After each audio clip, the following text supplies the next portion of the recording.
on test statistic. A test statistic is another number that we're going to use when we conduct our hypothesis test, and so you have to know where it comes from and what it is. So a test statistic compares the real world with the null hypothesis world. It compares the observed outcome with the outcome the null hypothesis says we should see.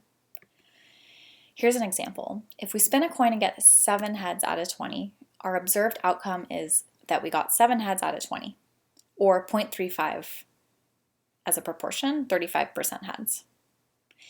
Now, if we're trying to determine if the coin we spun is fair, not like weighted or like a trick coin, then our null hypothesis is that the coin is fair and that the probability of getting heads or getting heads is 0.50. The test statistic, it's going to tell us how far away our observation that we observed, so getting 7 out of 20 heads, is from the null hypothesis value of 0.50. Now, if you want to know how far apart these are, you guys could just subtract them to get the distance. But the test statistic is that we'll use for these hypothesis tests, it's sort of like a more complicated number that's going to end up being essentially a z-score. So it also measures how far away these are from each other. The one that we use for our hypothesis test is called a one-proportion z-test statistic. And it's a specific way of measuring how far apart these numbers are that we use a formula to find. So here's the formula we use to find this thing called the z-test statistic. It is equal to p hat minus p naught over standard error, where standard error is this formula right here.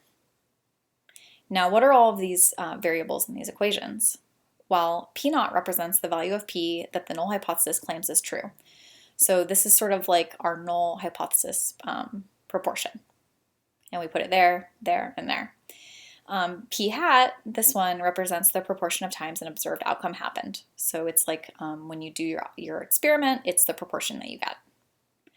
The standard error you find with p naught and n, and n is the number of times you conducted the experiment. So let's do an example where we compute the z-test statistic with the coin spinning problem we were just working on.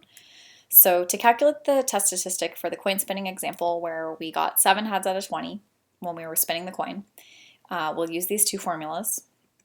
What we do to use the formulas is we have to know what all the variables in the equations are. So p hat, that is the number of times that the thing happened in our experiment divided by the total number of times we conducted the experiment, so 7 out of 20 or 0.35. P naught is the null hypothesis proportion, so it's the percent of times that we would expect, or the proportion of times we would expect the coin to land on heads. That would be like 10 out of 20 times, half the time, or 0.50. N is the number of times we did our experiment, so 20. And then what we can do is we can plug all these numbers into our equations. So what you're looking at here is this calculation for z here, but with S standard error right here plugged into the bottom already with all the numbers in it. So I went ahead and put p hat in this spot right here, and then minus p naught, and then I divided by standard error. If you do that, you get negative 1.34. Now, if these formulas look familiar, it's because what we're actually calculating here is a z-score, the one that you guys saw in Chapter 3. And it actually serves the same purpose as a z-score. You're finding a way to measure how close the observed outcome, or 0.35, is to 0.50. It's measuring a number of standard errors away. 0.35 is from 0.50. So it's not the actual distance between those numbers, it's like number of standard errors away. So by subtracting the observed value from the null hypothesis, we learn how far away the two values are. So when you do p hat minus p naught, you're learning how far away these values are. When we divide by standard error here, so then we divide by the standard error, we're converting our difference that we took to standard error units. So it's a little bit of Chapter 3 review. You guys can always flip back to Chapter 3 to review how z-scores work. In our coin spinning example that we just did, we got z equals negative 1.34. This means that our observed value of 0.35 is 1.34 standard errors below the null hypothesis of 0.50. So it's a measurement of how far away from 0.50 our observed outcome is. Understanding the z-score, z-test statistic. So we use the z-statistic to help us decide whether or not to discredit the null hypothesis. So the general idea is we'll have some null hypothesis, we'll calculate a z-test statistic, and then we're going to use it to try to decide, should we reject the null hypothesis? Do we think the alternative hypothesis is more likely? And then to make this decision, we're going to have to think about, is our z value large or is it small? Now, we use the z-statistic to help us decide whether or not to discredit the null hypothesis. The closer the z-statistic is to 0, the less reason we have to doubt the null hypothesis. The farther the z-statistic is from 0, the more the null hypothesis is discredited, the more likely we are to reject it. Now, why is this the case? Let's get a better sense by looking at a picture here. You can also find this picture in your book. And it is showing you all the things that can happen when you spin a coin 20 times. So we're going to think about, if we have a coin and we're trying to think about, is the coin fair or is it not fair? So null hypothesis is the coin is fair. Alternative hypothesis is the coin is not fair. We can do an experiment and spin the coin 20 times. What you guys are looking at is all the things that could happen. So we could have 0 heads, 1 head, 2 heads, 3 heads, 4 heads, 5 heads, 6 heads, 7 heads, 8 heads, 9 heads, 10 heads, and so on. So the last line is how many heads we could have. Now we know that if the coin is fair, we would expect to get about 10 heads, so half of them would be heads. Now maybe we'll get 11 if it's fair, maybe we'll get 12 if it's fair, maybe we'll get 8. That's all pretty close to 10. Now the numbers that are highlighted in red, these are the numbers that are like really far from 10. So if the coin were fair, this would be considered like less likely, right? We'd think, okay, it's not that likely to get one of those numbers.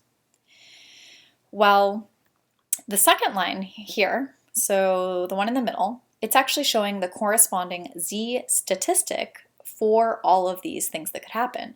So we calculated this for getting 7 heads. So we did it for this one and got negative 1.3 if you round. That's the one we did a calculation for. This shows you all the other things you could get. Okay, now the red ones are it's less likely that this will happen if the coin is fair. The black ones are more likely to happen if the coin is fair. Now notice that our z statistic, the numbers get farther away from 0, the farther from our null hypothesis we go. Now, what do you guys think the relationship is between the z statistic that you get and whether or not we'll reject the null hypothesis?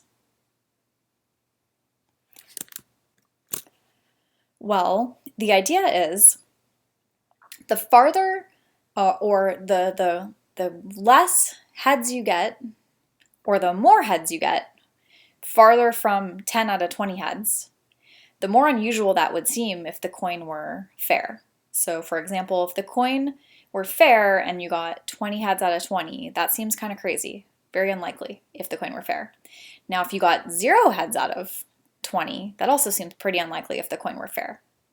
So the larger away, or the farther from 0 your z statistic is, like with these big numbers here, or the more standard deviations away from 0, the expected value of heads you get, the more likely we are going to be to reject our null hypothesis. And so that's the general idea behind the connection between rejecting the null hypothesis and our z statistic. Now what we're going to have to look into is like, where do we decide to make the cutoff? And that's going to have to do with our p-value. So we'll look at that in more detail, but not in this video.